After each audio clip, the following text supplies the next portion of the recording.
Chances are, almost everything around you, your phone, your sneakers, even the coffee mug on your desk, took a ride on a ship owned by a company you probably can't name. This is MSC, the Mediterranean Shipping Company. They control 1 out of every 5 shipping containers on Earth, operate in more than 150 countries, and answer to no shareholders.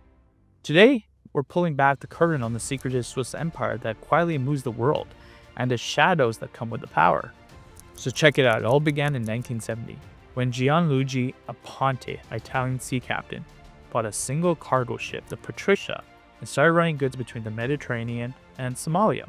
By the end of the decade, MSC was reaching Europe, Africa, and the Indian Ocean.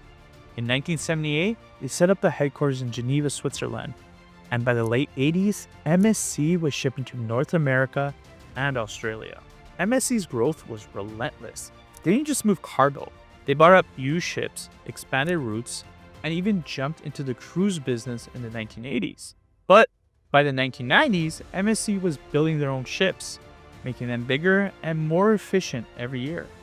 Fast forward to today, MSC is the world's largest container shipping company, with a fleet of over 900 ships. They move more than 21 million containers a year, connecting every major port on the planet.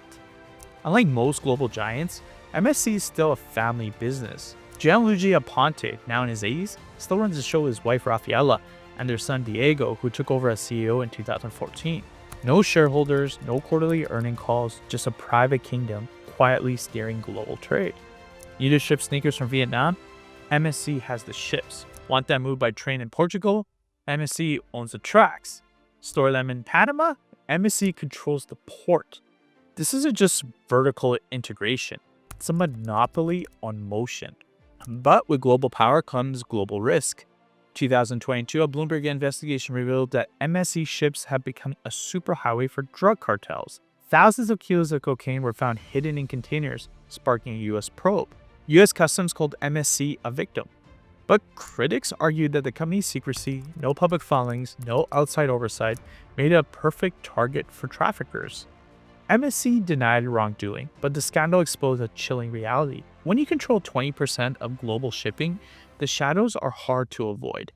In 2025, MSC made its boldest move yet, a deal with BlackRock to take over 43 ports from C.K. Hutchison, including key hubs at the Panama Canal. Overnight, MSC became the world's largest port operator, controlling the gateways for $5 trillion in global trade. Experts warn that this could let MSC and its U.S. partners weaponize trade routes, raise fees, block rivals, and even pressure entire nations.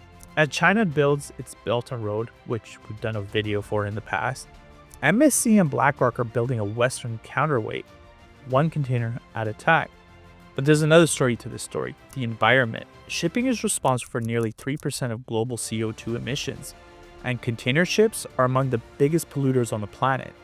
MSC says it's investing billions in the greener future, new ships, hybrid exhaust systems, and fuel-saving designs. They cut their CO2 emissions per transport work by 13% in just 3 years, and their latest ships are among the most efficient ever built. MSC's flagship, the Gulfstream, can move a ton of cargo 1 nautical mile with just 7.5 grams of CO2. That's a big improvement.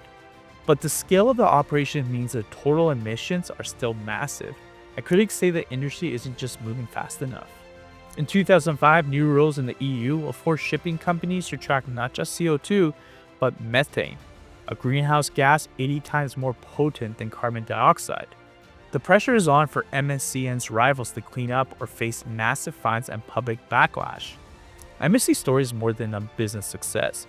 It's a blueprint for control in the 21st century. No laws bind a privately held giant.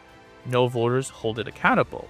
Just the family in Geneva, quietly steering the lifeblood of globalization.